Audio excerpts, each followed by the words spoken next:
J'espère que vous allez bien et avant de commencer cette vidéo, j'aimerais remercier tous les gens, les quelques personnes qui ont mis un commentaire sur ma première vidéo et qui m'ont donné leur avis de manière constructive. Ça fait vraiment plaisir et j'espère que celle-ci vous plaira un peu mieux si jamais j'ai respecté tout ce que vous m'avez dit. Je ne sais pas du tout. Donc vous me direz, voilà. Aujourd'hui nous allons parler d'une adaptation qui a beaucoup fait parler d'elle puisqu'elle a été lamentablement critiquée par tout le monde. Nous allons parler de Divergente.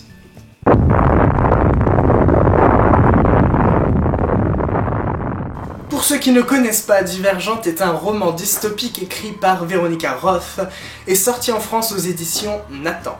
Pour faire court, l'histoire traite de Béatrice, qui vit dans une société divisée en 5 catégories que l'on appelle des factions.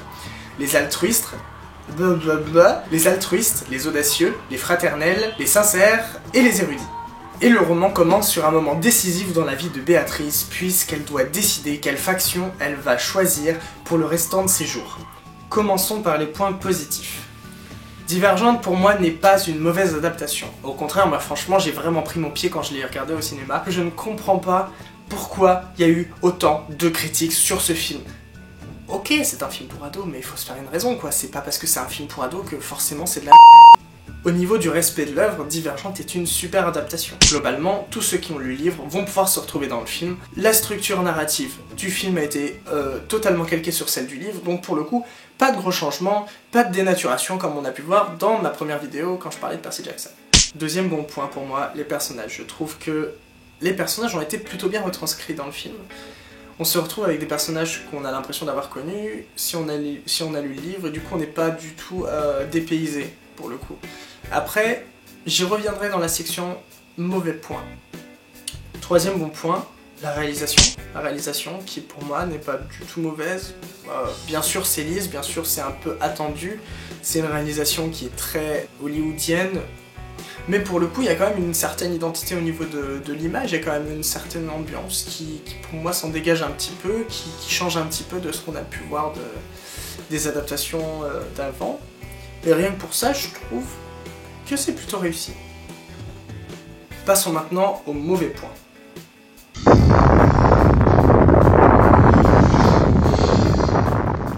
Et ces mauvais points, il y en a deux. Deux mauvais points qui pour moi sont quand même très semblables au niveau de leurs problématiques. Premier point, un livre et un film ne s'abordent pas du tout de la même manière. Un lecteur n'aura pas la même démarche qu'un spectateur au cinéma. Je m'explique, le livre donne énormément de détails, le livre donne des points de vue, le livre permet de se focaliser sur tous les éléments qui ont été choisis, que ce soit le vocabulaire, les mots utilisés, les situations, les petits détails, les petites descriptions. Il y a beaucoup de descriptions dans les livres. On ne s'ennuie pas, il y a toujours quelque chose à voir. Le problème est que quand on retranscrit un livre au cinéma, exactement de la même manière, forcément il y a des trous à un moment ou à un autre. Pourquoi? Parce que le cinéaste donne forcément un point de vue sur une œuvre. En tant que spectateur devant un film classique, on nous donne une direction à suivre. On nous dit, tiens, je vais te montrer comment tel personnage arrive à se sortir de telle situation par cette façon-là. Voilà. Je sais pas si c'est français, mais c'est pas grave. Je vais vous donner un exemple. Dans le livre, il y a à peu près un tiers du récit qui tourne autour des entraînements que va subir Triss dans sa nouvelle faction. Mini spoil, ok? En faisant un copier-coller de tout le livre dans le film, on se retrouve avec forcément presque un tiers du film qui parle de ces mêmes entraînements. Et ça paraît éternel. Et pour le coup, ce qui pose problème et ce qui a dû gêner sûrement beaucoup de gens qui ont vu le film, c'est que le film traîne en longueur. Toujours dans le problème de suradaptation, nous avons la structure. J'ai parlé un peu de la structure dans ma première vidéo, mais je vais approfondir un petit peu les choses aujourd'hui. Donc, comme j'avais expliqué, la structure, c'est comment est construit un film, ou comment est construit un livre. Divergente est une trilogie, donc il y a 3 tomes. Il faut savoir qu'une trilogie fonctionne sur un principe assez simple, c'est que chaque tome va avoir son propre arc narratif, donc sa propre histoire, et que l'entièreté de la saga va avoir aussi sa propre histoire. Globalement, l'histoire du premier tome, c'est comment Triss va faire son choix, comment elle va s'adapter à sa nouvelle faction, et en même temps, on installe les bases de tout le reste de la trilogie, c'est-à-dire les problèmes par rapport au gouvernement et l'espèce de rébellion qu'il va y avoir. Le problème que j'ai avec l'adaptation, c'est que quand ils ont sorti le film, ils ont déjà prévu d'en faire plein après. Donc ils ne se sont pas posé la question de donner une identité propre à chaque film.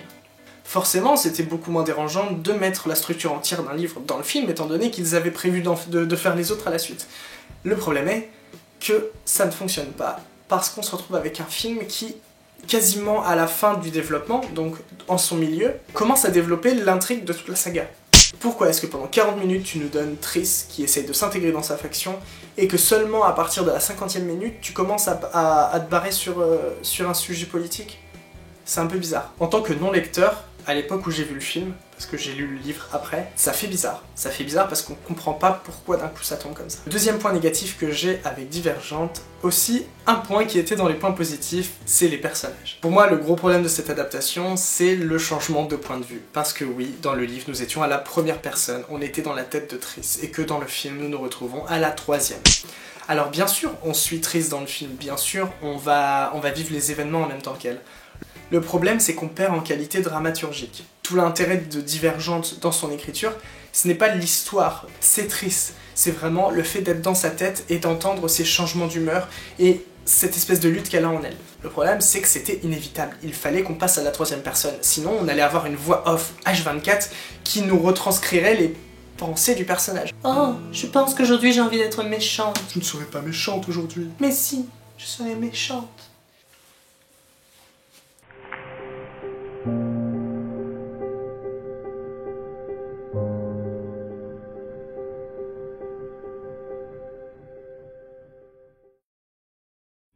Petite anecdote pour tous ceux qui ont aimé Divergente et qui ne savent pas, même si je pense que la plupart d'entre vous sont au courant, Divergente 4, donc la deuxième partie de l'adaptation du troisième tome. Le film 3 partie 2 risque de ne pas se faire du tout. Ou alors, s'il se fait, ce se fera à la télévision et il se fera sans l'actrice principale Shailene Woodley, qui a décidé de ne pas jouer à la télévision pour ce film. Donc voilà, ça fout un peu le seum pour les gens qui ont aimé. Personnellement, je n'ai toujours pas vu le 3. Donc, à partir de là, je crois que j'ai abandonné. Je crois que le 2 a été un coup fatal pour moi et je ne sais que dire. Voilà, ma vidéo est terminée. J'espère que ça vous aura plu et que vous aurez appris quelques petites choses intéressantes. N'hésitez pas à laisser un commentaire, à vous abonner ou à me suivre sur Facebook ou Twitter. J'ai beaucoup de projets dans les cartons, beaucoup de choses par rapport au cinéma, beaucoup de choses par rapport aux bouquins. Et je veux vous retrouver bientôt pour de nouvelles vidéos et j'espère que vous viendrez me voir. Voilà, je vous fais un bisou, bonne nuit, au revoir. Bonne nuit.